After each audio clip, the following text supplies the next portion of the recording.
I had always believed with a steadfast, almost childlike faith in the sanctity of trust, in the profound, enduring power of the vows we make to one another before God and family, in the sacred, unbreakable promises of love, fidelity, and shared dreams that form the very bedrock of a marriage of a family. My life until that fateful soul-shattering Tuesday had been a testament to that belief.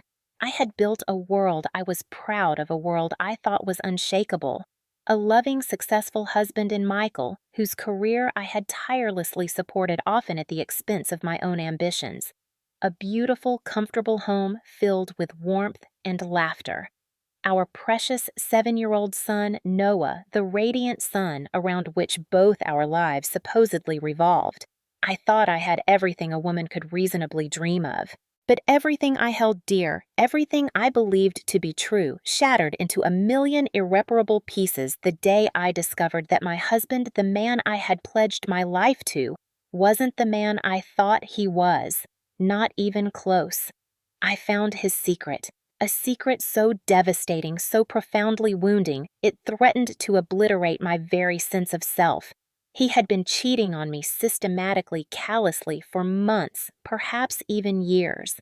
And the worst part, the part that twisted the knife of betrayal even deeper into my already bleeding heart, he had been meticulously, brazenly using our hard-earned savings, the money I had diligently contributed to the money we had earmarked for Noah's future, for our shared dreams, to fund his sordid, clandestine affair.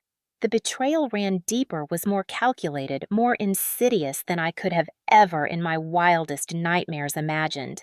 And in that blinding, clarifying moment of agonizing realization, I knew with a certainty that burned through my tears that I had to do something. Michael and his unseen lover, thought I was just the dutiful wife, the trusting, perhaps even naive woman he could easily walk over, the one who would passively accept whatever cruelties life, or rather, he threw at me. But they had no idea who they were truly dealing with. They had no inkling of the fierce, protective, and now profoundly wounded lioness certs that beat within my chest. I wasn't just going to let them destroy everything I had worked for, everything I held sacred. I was going to fight, and I was going to win. My name is Martha Hayes, and for 15 years my life had been inextricably, and I thought happily, intertwined with Michael's. We met in college, a whirlwind romance fueled by shared dreams and youthful passion. He was ambitious, driven, with a charisma that could charm the birds from the trees. I, quieter, more introspective, was drawn to his energy, his confidence. I was a budding architect, then full of ideas and a quiet determination. He was studying business, already mapping out his ascent up the corporate ladder. After graduation, we married, a beautiful sun-drenched ceremony filled with love, hope, and the heartfelt blessings of our families. The early years were a testament to hard work and shared sacrifice. Michael climbed the ranks at a prestigious financial firm, his success fueled in no small part by my unwavering support. I put my own architectural career on a slower track, taking on freelance projects I could manage from home, ensuring our household ran smoothly, creating a serene, supportive environment where his ambitions could flourish. I hosted countless dinner parties for his clients and colleagues, playing the role of the gracious, supportive wife with a practiced ease that belied my own quiet, unfulfilled professional aspirations. I never begrudged him his success. In fact, I reveled in it, believing it was our success a testament to our partnership. Then, 7 years ago, Noah arrived, our bright, inquisitive, and utterly adored son. He became the absolute center of our universe, or at least of mine. Michael, while professing deep love for Noah, seemed to view fatherhood more as a series of pleasant photo opportunities than a hands-on day-to-day commitment. The late-night feedings, the school runs, the parent-teacher conferences, the patiently endured bedtime stories, those sacred, exhausting rituals of parenthood fell almost entirely to me. I told myself it was the nature of his demanding career that he was providing for us in other ways. I made excuses for him to myself, to our friends, even sometimes to a questioning Noah. At first, Michael was in his own way, attentive, supportive of my role as the primary caregiver. He'd bring home flowers, praise my home-cooked meals, tell me how much he appreciated everything I did. But as the years wore on, as his career soared to new heights, as the bonuses got bigger and the business trips more frequent, a subtle, almost imperceptible shift began. Work, which had always been a priority for him, became an obsession, an all-consuming entity that left little room for anything or anyone else. He was often gone for late-night client dinners that stretched into the small hours of the morning. His business trips became longer, more frequent often, to vague, unspecified locations for critical negotiations. When he was home, his presence was often more of a physical occupation of space than an emotional connection. He didn't talk to me like he used to, not about his day, not about his worries, not about us. Our conversations, once filled with shared laughter and easy intimacy, felt increasingly forced. Superficial, distant-like polite exchanges between two well-meaning strangers sharing a mortgage. I told myself repeatedly, desperately, that it was just the stress from his high-pressure job, that everything would return to our old comfortable normal once this particularly busy season at work was over, once this big deal was closed, once this next promotion was secured. But normal, our old, cherished normal, never came back. Instead, the distance between us widened an invisible, chilling chasm. I started noticing things. Small, seemingly insignificant things. At first, the kind of things a loving, trusting wife tries desperately to ignore, to explain away. His phone, once casually left on the bedside table, was now perpetually locked guarded with a new, almost aggressive password. He began stepping outside onto the patio to take private calls, his voice hushed, his back turned to the house. There were unexplained absences, vague excuses for his lateness, a new, almost furtive defensiveness when I asked simple, innocuous questions about his day. And then, one rainy Tuesday evening, I came home unexpectedly early from a canceled PTA meeting to find his expensive leather briefcase, usually kept locked in his study, lying open on our living room floor, a jumble of papers spilling out as if he'd been hastily searching for something before being interrupted. "Michael, what is all this?" I asked, my voice trembling slightly, a strange premonition coiling in my stomach. "Are you looking for something?" "Nothing! Martha! Nothing at all!" he replied quickly, a little too quickly. His usual smooth composure momentarily faltering as he hurriedly stuffed the papers back into the briefcase, avoiding my gaze. "Just some old client paperwork I needed to review for work. Didn't mean to make a mess, but I knew with a certainty that chilled me to the bone that he was lying. Deep down in that intuitive place where a wife's deepest fears reside, I knew something wasn't right. The uneasy feeling lingered, a poisonous seed of doubt gnawing at the edges of my carefully constructed contentment. A few agonizing weeks later, my carefully ordered world, my entire belief system came crashing down with the discovery of a single, seemingly innocuous piece of paper. I had gone online to our joint bank account to transfer money for Noah's upcoming school fees, a routine monthly task. As I scanned the recent transactions, a large, unfamiliar withdrawal caught my eye. It wasn't for a household bill, not for a mortgage payment, not for anything I recognized. It was a substantial sum, several $1,000s transferred to a name I didn't know a woman's name, Clarissa Dubois. My breath hitched. I clicked on the detailed transaction history, my fingers fumbling on the mouse, a cold dread spreading through me. There were more payments to the same name, smaller but regular, stretching back several months. And then, as I scrolled further, my vision blurring, I saw something even worse. Something that ripped the air from my lungs. A charge from a luxury boutique hotel, the Serafina, located in a city Michael had supposedly visited for a critical business conference just the month before. A conference he had claimed was so demanding he hadn't even had time to call home most evenings. The hotel bill, however, was for a 2-night stay in a deluxe king suite with room service charges for champagne and strawberries. And the guest name on the itemized receipt, which I could now faintly recall seeing him tuck away in his wallet upon his return, was not just his. It was Mr. and Mrs. Michael Carter, except I hadn't been with him. My heart, which had been sinking with each discovery, now plummeted into a dark, icy abyss. I recognized the name Clarissa Dubois with a sickening lurch.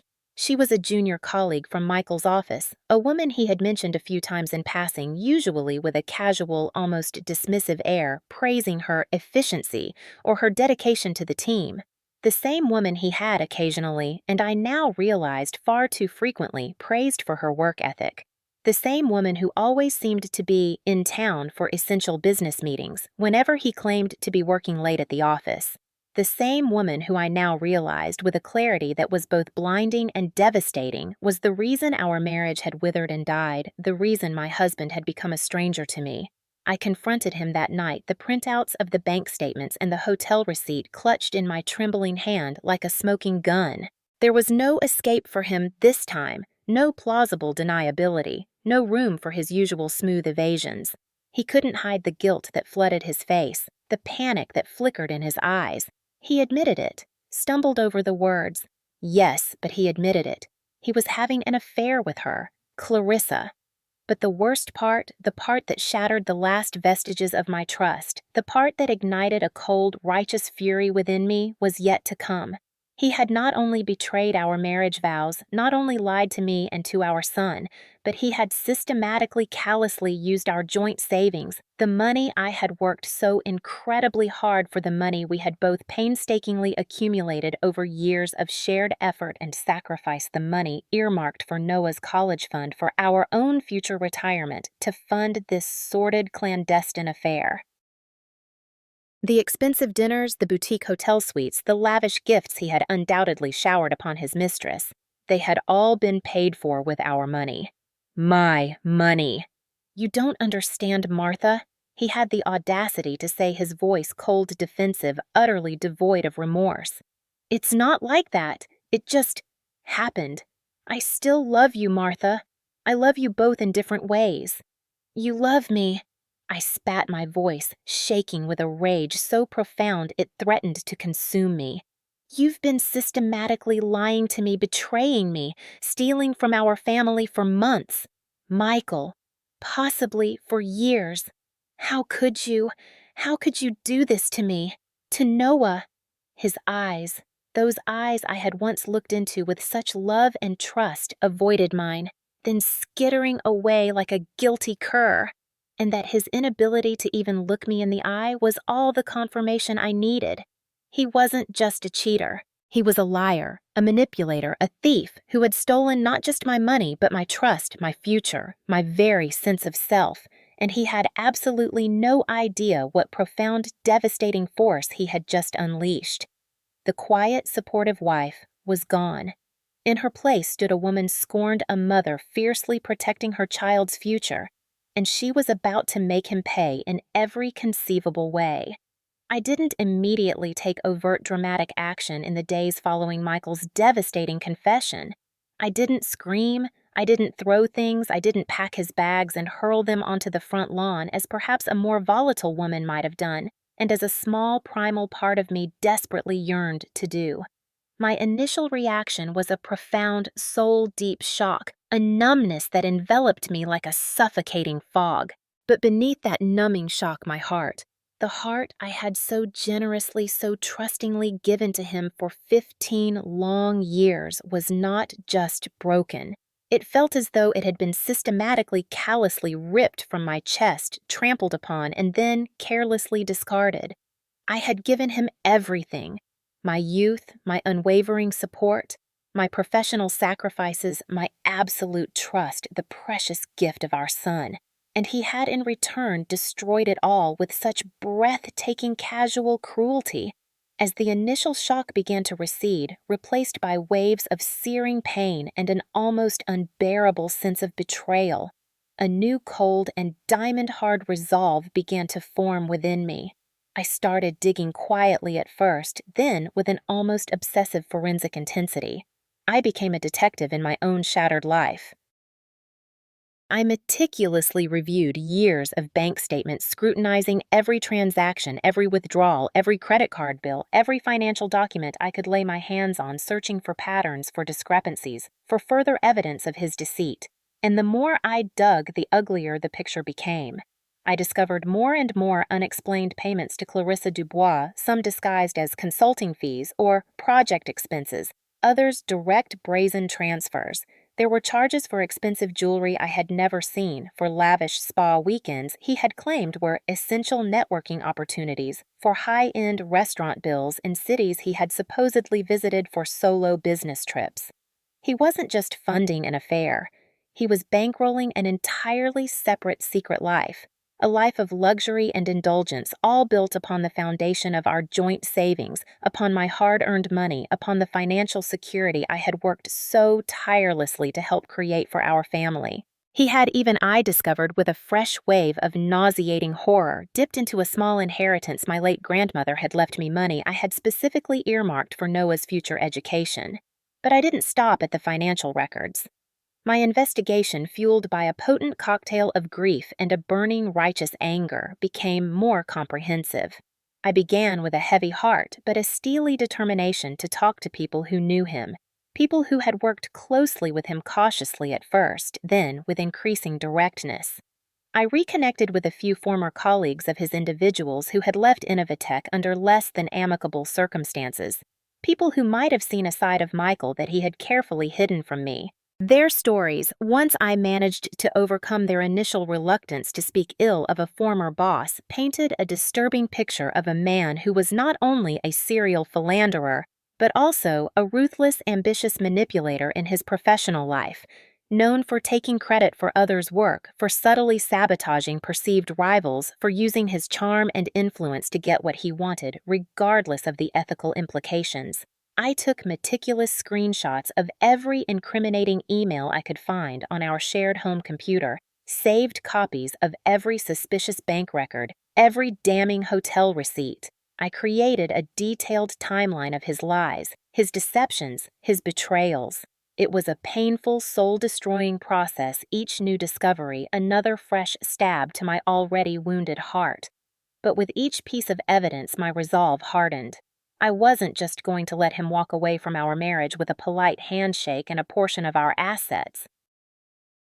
He had declared war on my trust, on my future, on my son's security, and I was going to make damn sure he didn't win. I knew I couldn't navigate this treacherous legal and emotional minefield alone. I found a lawyer, a highly recommended, formidable woman named Evelyn Reed, who specialized in complex high-asset divorce cases, particularly those involving financial misconduct and hidden assets.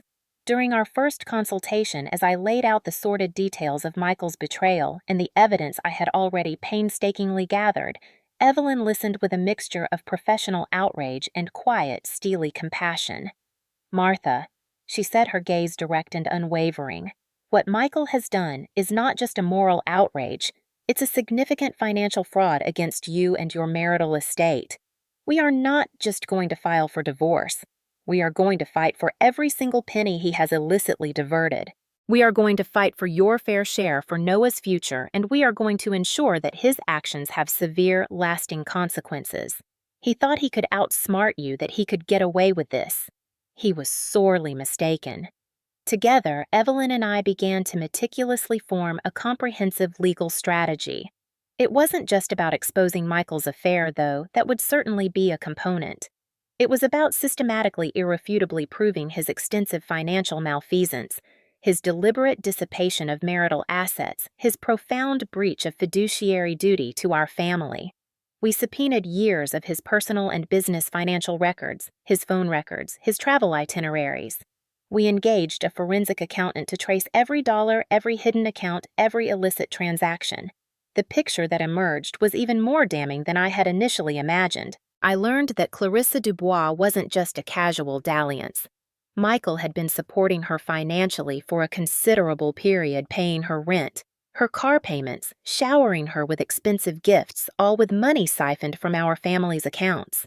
He had even, with a breathtaking audacity, listed her as a consultant on one of his business ventures, paying her a substantial monthly retainer for services she clearly never rendered. The investigation was all-consuming, emotionally draining. There were days I wanted to give up, to just walk away from the ugliness, the deceit, the sheer effort of it all. But then I would look at Noah, at his innocent, trusting face, and the fire of a mother's protective fury would reignite within me. I wasn't just fighting for myself anymore. I was fighting for him, for his future, for the security that his father had so callously, so selfishly tried to steal from us both. Michael had no idea the lengths I was prepared to go to, the meticulous, unyielding battle I was waging in the shadows, while still maintaining a fragile facade of normalcy for Noah's sake. He thought he was still in control. He was about to receive a very rude, very public awakening. The day the divorce papers, along with a comprehensive petition detailing Michael's financial misconduct and a request for a significantly disproportionate share of the marital assets in my favor, were officially served on Michael at his gleaming downtown office, he was, by all accounts, utterly blindsided. He had, in his monumental arrogance, clearly expected me to either forgive his transgressions after a period of tearful apologies on my part, or at worst, to agree to a quiet, amicable divorce, where he would retain the lion's share of the assets he considered his. He never ever expected me to fight back with such calculated, well-documented ferocity. His initial reaction, I was told by Evelyn, who had spoken to his newly retained and clearly flustered lawyer, was one of stunned disbelief, quickly followed by a surge of indignant rage. How dare I? How dare I challenge him, accuse him, demand accountability? He wasn't just asking for a simple division of assets in our divorce, or for standard alimony and child support. No. Empowered by Evelyn's brilliant legal strategy and the mountain of irrefutable evidence we had amassed, I was asking for everything he had tried to take, and then some. The house, which was primarily in my name due to an inheritance from my grandmother that had provided the initial down payment. The majority of our remaining savings to compensate for what he had illicitly squandered. Full legal and physical custody of Noah, with Michael granted only supervised visitation pending a psychological evaluation given his pattern of deceit and irresponsibility. And a significant portion of his future earnings and bonuses to replenish Noah's depleted college fund and to ensure our long-term financial security. "You don't need all of this, Martha," he had roared at me during one of our few acrimonious lawyer-mediated phone calls. His voice, usually so smooth and controlled, was laced with a disbelief that bordered on hysteria. This is ridiculous. It's punitive. You're trying to ruin me." I had remained calm, my voice steady, channeling Evelyn's cool, implacable demeanor. "Michael," I replied, each word carefully chosen, "you thought you could use me as your financial safety net while you pursued your extracurricular activities. You thought you could cheat on me, lie to me, and systematically steal from our family, from our son's future, without facing any real consequences. Well, I am here to tell you with absolute certainty that I will not stand for it. You will pay in every sense of the word for what you have done." The subsequent court hearings were long, arduous, and emotionally brutal. Michael, now represented by a team of expensive, aggressive lawyers, tried every tactic imaginable to discredit me, to minimize his actions, to portray himself as the victim of a bitter, vindictive ex-wife. They questioned my parenting. They insinuated I was financially incompetent. They even tried to suggest that I had somehow been complicit in, or at least aware of, his financial dealings. But I had the truth and a mountain of irrefutable evidence on my side. Laura, my own formidable lawyer, systematically, brilliantly dismantled their arguments, presenting our meticulously documented case with a quiet, devastating precision.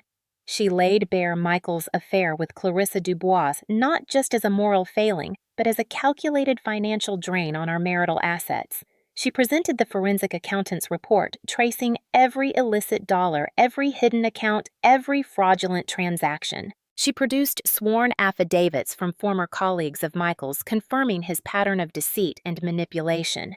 And when I finally took the stand, my voice, though trembling, at first gained strength as I spoke my truth, as I recounted with painful honesty the years of his emotional neglect, his financial deception, his profound betrayal of our marriage vows and our family's trust. I looked directly at Michael as I spoke, and for the first time I saw not the confident, arrogant man I had once loved, but a diminished, frightened figure, his carefully constructed facade crumbling under the weight of his own lies. I wasn't just fighting for money or for assets. I was fighting for my dignity, for my self-respect, for my son's future. I was fighting to reclaim the years he had stolen from me, the trust he had shattered, the security he had so callously jeopardized. It wasn't just about revenge, though. A part of me, I confess, relished the thought of him finally facing a reckoning. It was about justice. It was about ensuring that Noah would be raised in a stable, loving, and financially secure home, free from the toxic influence and the destructive patterns of his father. And I was going to make absolutely sure that the judge and the world could see with undeniable clarity exactly what kind of person Michael Carter truly was. The final day in court arrived with a heavy sense of anticipation, a knot of anxiety tightening in my stomach despite Evelyn's reassurances that our case was exceptionally strong. The courtroom was less crowded now, the initial voyeuristic curiosity having waned, leaving only the key players and the weight of impending judgment. Michael sat across from me, looking drawn and considerably less confident than at the outset. His expensive suit seemed to hang a little loosely on his frame. Eleanor Carter. His mother was notably absent, a fact that spoke volumes. Perhaps even she had finally recognized the irretrievable nature of his disgrace.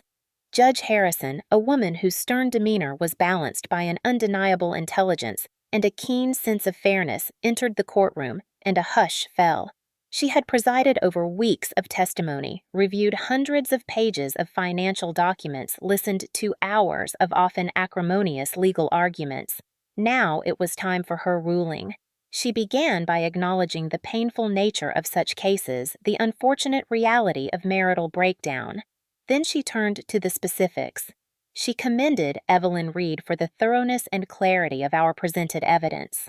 She methodically, almost surgically dissected Michael's defense, or rather his lack thereof, highlighting the glaring inconsistencies, the unsubstantiated claims, and the clear pattern of financial deceit and marital infidelity that had been undeniably established. Mr. Carter. Judge Harrison said, her gaze fixed on Michael, her voice devoid of sympathy. Your actions throughout this marriage, and particularly in the period leading up to this divorce, demonstrate a profound lack of respect for your wife, for your child, and for the sanctity of the financial partnership that marriage represents.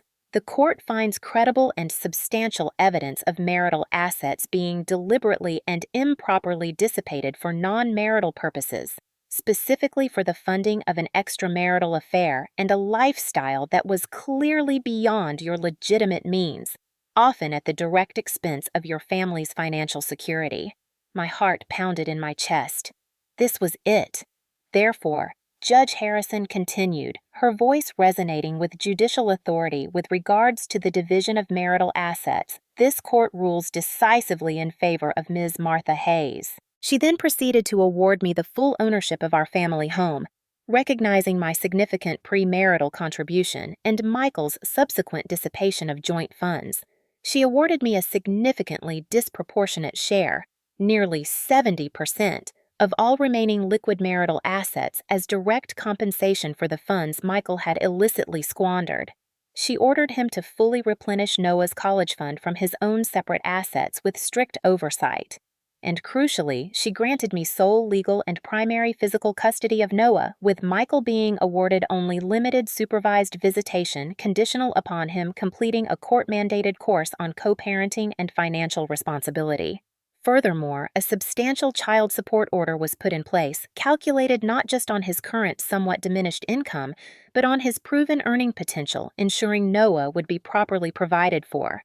It was a comprehensive, almost surgical victory. It was over. The words, the pronouncements washed over me, a wave of immense, almost unbearable relief. The battle had been long arduous, unimaginably painful, but I had won. We had won. As I slowly left the imposing courthouse later that afternoon, the gray skies outside somehow seeming a little brighter, I could feel the crushing weight of the past few months. Indeed, the weight of years of unspoken pain, deception, and injustice finally blessedly lifting from my shoulders.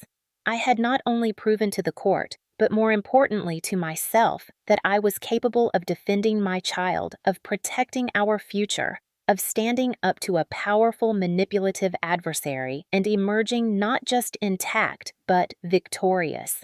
I wasn't just a mother, a survivor of a toxic marriage. I was a fighter, a woman who had reclaimed her power, her dignity, and her peace of mind. Noah.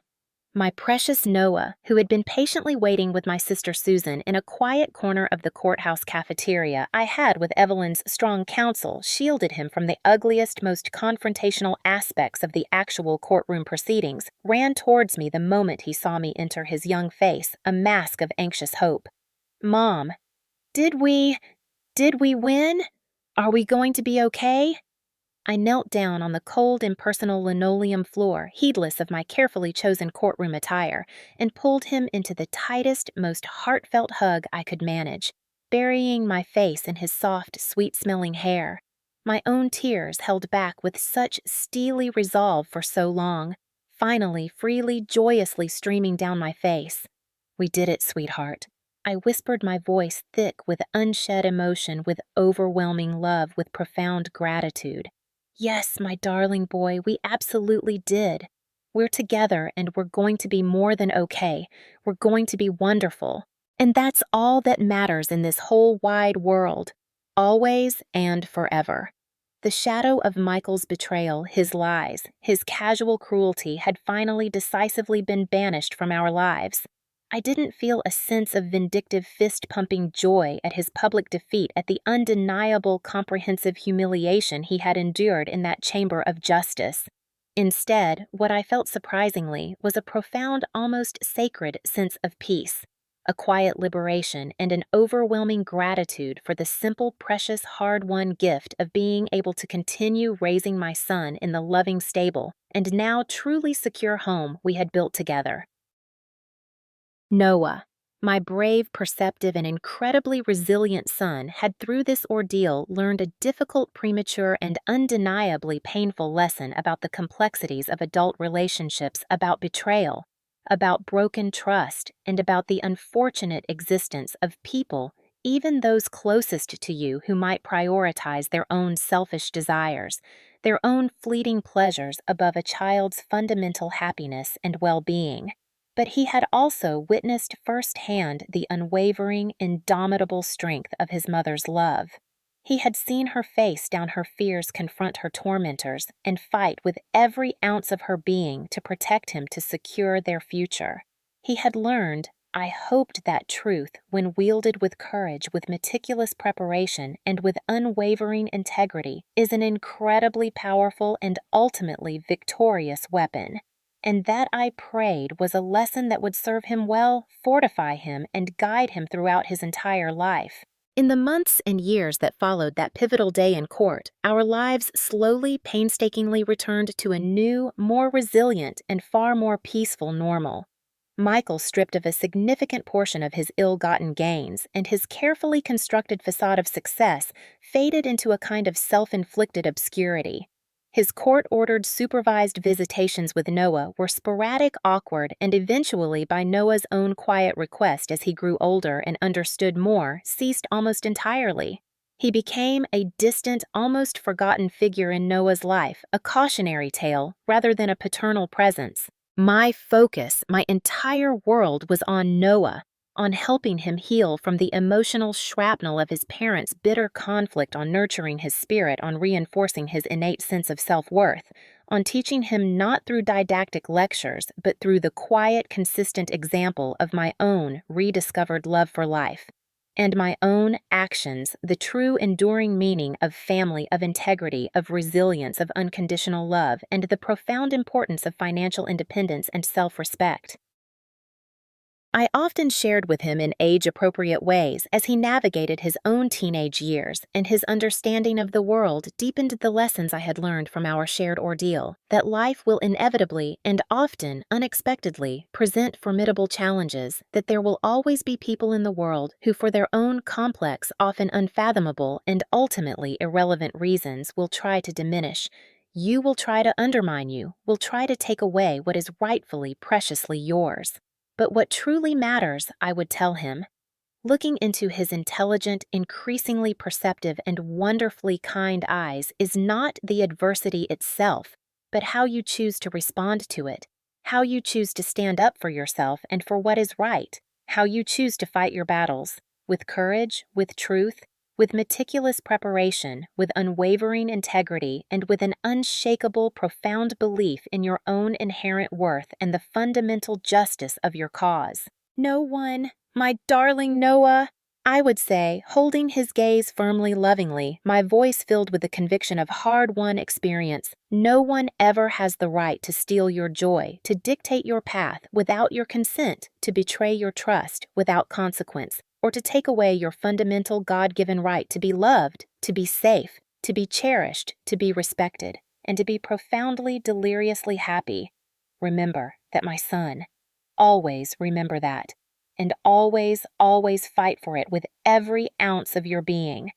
And in his bright, increasingly confident, understanding eyes, I knew with a mother's profound and grateful certainty that he would. He had learned his lessons well. Our small family, once fractured by betrayal and threatened by malice, was now stronger, more honest, more deeply connected, and finally, blessedly, truly, profoundly at peace. The battle had been long brutal and unimaginably costly, emotionally and financially. But the victory and the lessons learned were immeasurably precious, a testament to the enduring transformative power of a mother's love and her unyielding quest for justice.